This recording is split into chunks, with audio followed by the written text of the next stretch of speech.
You may have heard me mention several times on this channel how heavy metal toxicity affects a lot of the couples in my clinic, and that some couples aren't able to fall pregnant at all because of metal toxicity, or that they're not able to carry a pregnancy full term. So I thought it was about time that I gave you the lowdown about how heavy metal toxicity affects fertility and how you can know if a homeopathic metal detox may be helpful for you.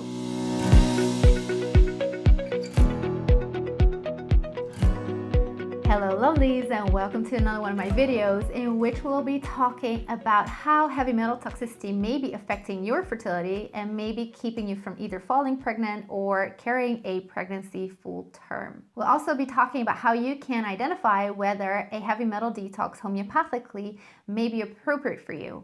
You see, I am finding that more and more couples in my clinic need a heavy metal detox. It is probably the most important detox that I do with couples, apart from the contraceptives detox, which I did a video on recently as well. I'll link it in the description down below for you to check out if you haven't seen that one yet. And this could be that either we are exposed to metals more and more environmentally, or it could be that I am seeing more couples that are a little bit older and that metal toxicity just affects them more, or they have had more time for the metal toxicity to build up. Anyway, stick around to the end of this video to learn how you can check your fertility case for factors that suggest that a heavy metal detox may be a good idea for you and your partner. But first of all, let's talk about how metal toxicity can affect your success of conceiving.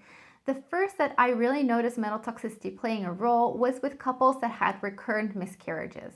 In many of these cases, I would find that these couples would have metal dental fillings currently or in the past, or one or both of the partners would have smoked a lot in the past. And these are all risk factors of having a buildup of metals. The biggest culprit when it comes to your fertility, and especially if there are recurring miscarriages, is the buildup of mercury. And one of the big sources of mercury contamination is from the metal dental fillings. And some people may have had them in the past and had them removed, but that doesn't mean that there isn't any buildup in your system anymore. There could still be mercury toxicity from those past dental fillings. And if you currently have them, it is very likely that they're leaking because research has shown that this is the case. This is also one of the reasons why some couples are able to conceive earlier in their 20s, for example, but then when they start trying for another baby later on in life, they are not able to do so anymore, or they have recurrent miscarriages then, and that is because over time their dental fillings have leaked and the mercury toxicity has risen. So the metal toxicity levels weren't so bad when they conceived their first baby, but they aren't able to conceive later on because the levels have gotten so high that they're affecting the quality of the eggs and sperm. There are also other metals that can affect your fertility, such as lead and copper and palladium, and of course arsenicum. But mercury is the big one, I would say, and if you have mercury toxicity, you're also more prone to hold on to those other metals when they come along. You see, the body doesn't really know what to do with metals, so it takes those metals and it looks for nooks and crannies in your body to stuff them so that it doesn't mess up your body function. You see, if metal levels are high in your blood, that probably means you're not going to be surviving much longer, because that is very, very dangerous. So your body just takes those metals and stuffs them in your organs, such as your liver, but also in hormonal glands. This means that having metal toxicity can affect your fertility in at least 4 ways. And the first is that because those metals are stuffed in your hormonal glands, it can affect your hormone balance. Heavy metal toxicity often plays a big role in thyroid issues, especially if there's a diagnosis such as Hashimoto's, which is an autoimmune thyroid condition. The second way is through the underfunctioning of your liver. If there are metals stuffed in your liver is not going to be able to function the way it should be. So it's not able to process the toxins in your body as efficiently, so you will be more toxic overall. And it also affects your hormone balance, because we need a super duper healthy liver to have a healthy hormone balance. Thirdly, having those heavy metals in your body affects your mineral transport balance. So that affects the way that nutrients are being taken to your cells. So your cells are not in the best condition that they could be. And you can see how this, fourthly, affects the sperm and eggs. You can understand that if the DNA of egg and or sperm is damaged, that this puts at risk the development of the baby. And this is also how I often can spot metal toxicity in a case.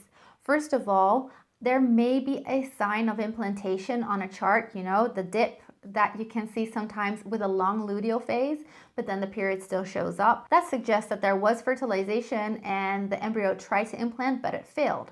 This is often the developmental issue, which can be attributed to metal toxicity. Another way that you can often spot it is if there are recurring chemical pregnancies.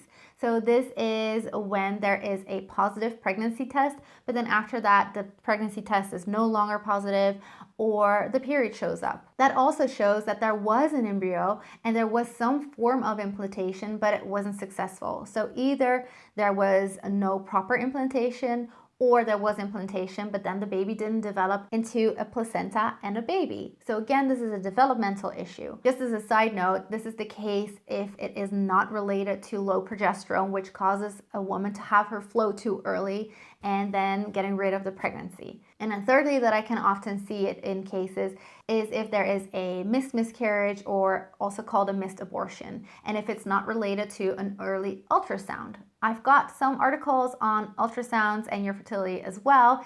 You can check those articles out in the description down below. So although I have seen metal toxicity playing a role for couples that aren't able to carry a pregnancy full term after conceiving, and having missed miscarriages or even unfortunately stillbirth, I see this more and more playing a role for couples that aren't conceiving at all. This is especially the case for couples that are in their later 30s, early 40s, because as I mentioned earlier, the metal toxicity has built up.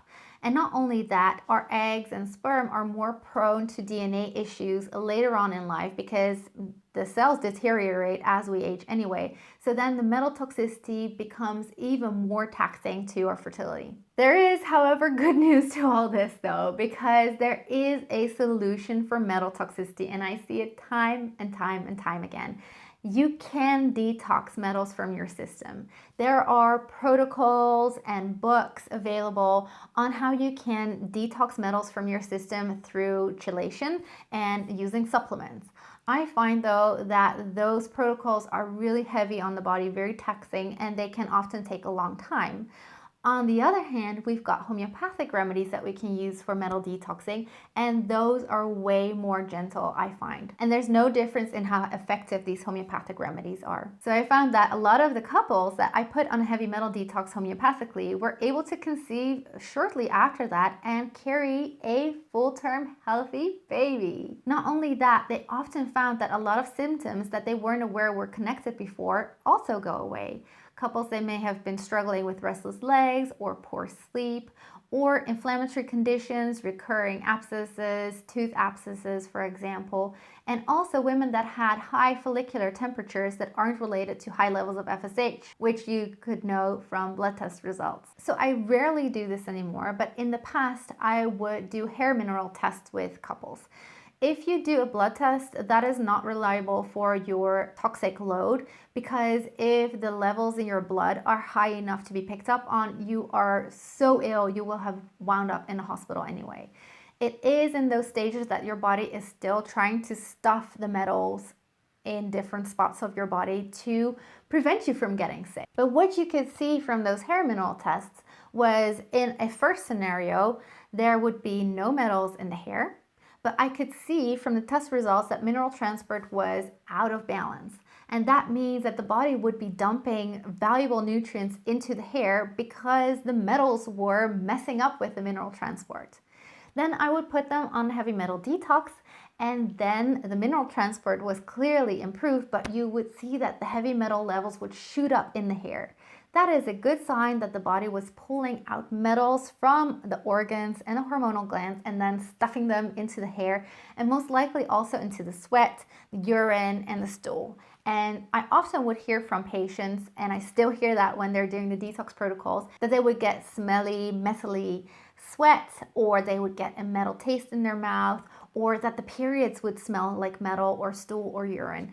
And those are all really great indications that the body is pulling the metals out from your tissues and getting rid of them. With these people, if I would do another hair test later on, you would see that the mineral transport was restored and that the heavy metal levels were lower as well. There was a second scenario as well, and that was with couples that would have metal show up in their hair, but no disruption of the mineral transport. And I would say this would be a more minor case of metal toxicity because it's not affecting the mineral transport, but there's clearly metal toxicity. These people I would then detox, and then the following hair test would show lower levels of metals and still the mineral transport would be okay. As I said, I rarely do these hair mineral tests anymore because I've done them so often. I know that in a case, if there are certain symptoms, that there is metal toxicity, and I don't really want to waste the funds of these couples on the hair mineral test. But of course, it's always possible to do if couples are really interested in a before or after, for example. Now, as I said, you can get started with heavy metal detoxing yourself. There are supplement regimes and chelation regimes, often online or in books, or you can find a practitioner who does this. However, if you would prefer to do it homeopathically because you heard me say it's more gentle, then you can always seek out a homeopathic practitioner that is trained in detoxing. Or you could head on over to my website and purchase one of the protocols that teaches you how you can detox at home the way I detox my patients.